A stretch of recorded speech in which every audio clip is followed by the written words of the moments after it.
Hey everyone, welcome to day 6 of this challenge. My name is Nicole and I am so excited for today because I have a super awesome surprise for you. We're having a pantsless painting party and check it out. It's super sweet. I just felt the urge to paint, which happens quite frequently, and whenever that happens I'm just like, let's do it. So I was painting, and then I was like, shit, I made a promise to myself and to the random and not so random people on the internet that let's lower that a bit, that I would make a video, and now the day's nearly over and I'm like, okay, well, I don't really feel like stopping painting, so now we're just gonna do both. And so I made this. Let me show you. I am super resourceful. I obviously don't have proper equipment, recording equipment, so I just took a stack of CDs that I'm going to do something with at some point, like something, and yeah. And so we're just gonna stick you right there and do a check. Awesome. Okay, cool. So this painting that I've been working on, I started it in about 2012. Yeah, 2012, like the spring. And it started as a hand. There's the thumb right there, wrist, and then the palm goes up. You can barely see it now because I painted over it, obviously, and I'm going to tell you why. And then there was the horizon right here. There's water over here, and then there's some trees, and then there's purple sky, and then there's a staff, a swirling staff going through the hand, and where the staff and the hand met, more water came out, and it was a pretty cool painting. I enjoyed it, but there's one thing, and that one thing is that when I began painting, I was like, okay, I'm going to channel my inner Alex Grey. And if you're unfamiliar with the work of Alex Grey, I definitely recommend checking him out. He's one of my favorite artists, and I am a huge fan. He does artwork for Tool, if you're familiar with the band, and I love Tool also, and they're just phenom. So anyway, so I was like, yeah, I'm gonna channel my inner Alex Grey, and then so I painted that, a nice painting, whatever, and then I realized, if I'm over here channeling my inner Alex Grey, who's gonna be here channeling Nicole? Because I'm not. I'm over there doing that. So that's when I kind of realized that I feel like as an artist, it's our personal responsibility to be true to ourselves, because that's our gift, and that's what we're here to do. And I also believe that every person is truly an artist, and it's just learning to love and accept your hand. And once you do that, oh, did I just say I did? Once you do that, and you could kind of find your own comfort and ease, then it's okay. That's when you can start to be really creative. Now I don't even think about anything that I paint. It just comes so naturally to me, and I honestly cannot even put my finger on what the hell this even is, and I don't care. It doesn't need to be anything. That's the beauty, it can be whatever it wants to be, and it could be different to every person, and that's cool too.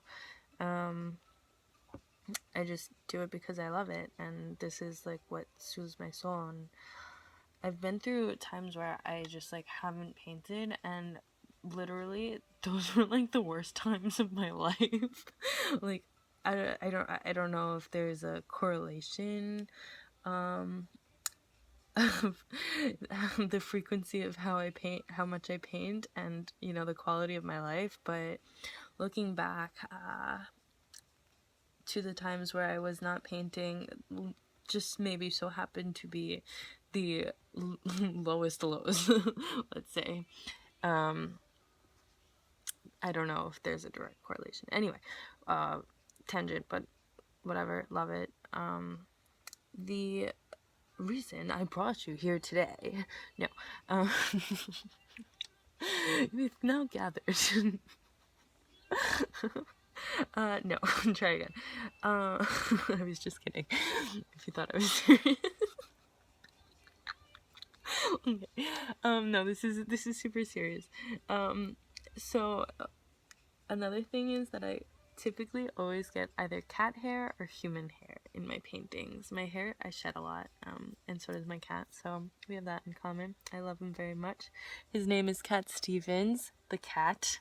I had a dream the other night that I was in a bathroom at this place. There was an event going on, and somebody came and they were like, Cat Stevens is coming to clean the bathroom. And I was like, oh my god, my cat's coming to clean the bathroom? And they were like, no, the human. And I was like, oh, alright. Anyway, again, so the reason why I'm talking today is to share a truth with you, and that truth is that I am a complete water snob. I will not drink tap water, and it appears outwardly by, I mean, go out to lunch with your friends, dinner with your family, and the waiter asks, oh, is tap water okay for everyone? And you have to be that asshole that's like, no, tap water is not okay with me. Or seemingly asshole. I don't think I'm an asshole. But I'm going to tell you why. I will not drink tap water right now. So the main reason is fluoride. And I hope I'm going to explain this to the best of my abilities, and I encourage you to, if anything kind of resonates with you, maybe find out your own facts, see, do your own research. Don't just take my word for it, because it's always best if you find out for yourself, be your own guru, and also I may not be explaining it the right way, so I'm just, gonna put that out there. But basically, fluoride is found in tap water and toothpaste, and this was not always happening, I don't think. Well, first of all, also think of tap water is going through these pipes of like mold and fungus and who knows what, and like when was the last time they were cleaned? I don't know. I don't even know if they're checked. Maybe they are. If they are, cool. If not, doesn't really surprise me. And back to fluoride. So you're probably thinking, wait, but I thought fluoride was good for your teeth. And I am just wondering, like, who declared that? And after doing some research, I found that the government actually declared that in the 1950s. They came out, saying, yes, fluoride's good for your teeth. And I'm just wondering, like, why does the government care about the whiteness of your teeth? Like, that doesn't seem like a good, I mean, yeah, of course, like, I'm so into personal hygiene and healthcare, but it just doesn't seem like something that the government would focus on, unless it was, they were trying to overcompensate for something. So yeah, that is always bewildered me. Like, why yes, they say it's good for your teeth, but why do they care? Fluoride was actually used in concentration camps also as kind of like a tranquilizer for prisoners. And fluoride has a really, really, really negative effect on your pineal gland. And the pineal gland is in your brain. It's very, very, very small. It's shaped like a pine cone. And it spirals, if you're familiar with the Fibonacci sequence, perfectly in a Fibonacci sequence. And I think that's so fascinating that we literally have that, magical pattern literally in our mind. So that's always been very interesting to me. And so basically there's liquid in our pineal gland, and our pineal gland is responsible for kind of the things that make us like animalistically human. So our circadian rhythms, sleep cycles, connects us to the other side. It releases DMT when we die, and DMT is a naturally occurring, it's known as the spirit molecule. There's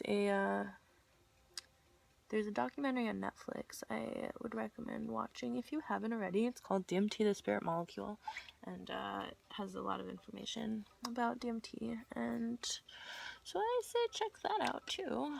And yeah, anyway, so basically there's a liquid in your pineal gland which is shaped like a pine cone, and fluoride and other toxic metals, they cause it to harden, and they make the liquid very stagnant. So think of like like a swamp in your mind. Do you want a swamp in your mind, or do you want a crystal clear pond? I'm gonna go for the crystal clear pond in my mind. I just feel like that maybe is a little bit more, well, you know, make your own judgment call. So there are, yeah, that's my main reason for not drinking tap water. And you know, do your own research, find out your own information. There's also a lot of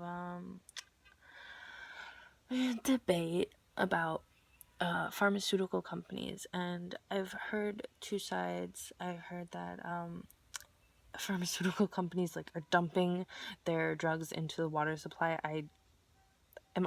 I'm truly and honestly hoping that that's not true, and I hope that is kind of an exaggeration, taken out of proportion. But in every major city, wherever water is tested, there is actually tons of drugs in our water, and they say, oh, you know, it's like very small amounts, so it's probably not going to have an effect on us. But honestly, we don't know that, and we can't say that for sure. We know that it actually has effects on the fish. Fish found downstream from drug manufacturers have found to be like, I think like two different, they have like major sex mutations, so they're like male and female, and really strange things are happening. And also when you shower, like there's chlorine in the water supply, in the tap water supply. There's and when you shower, there's you know, like if you take any drugs, it does excrete from your pores, and like I believe that our bodies are fully capable of healing themselves, and I'm grateful to have never been put in a seriously you know, where I would have to really trust my body to heal itself.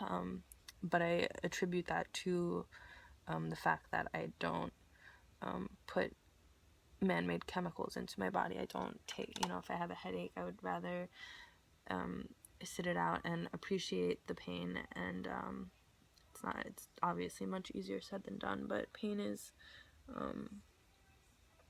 you know, especially for a headache, it's like something is in you that's like getting out. So appreciate the function of my body that is releasing and letting go of that. But again, I've never been in a seriously painful situation, and I'm grateful for that. So I'm not quite sure how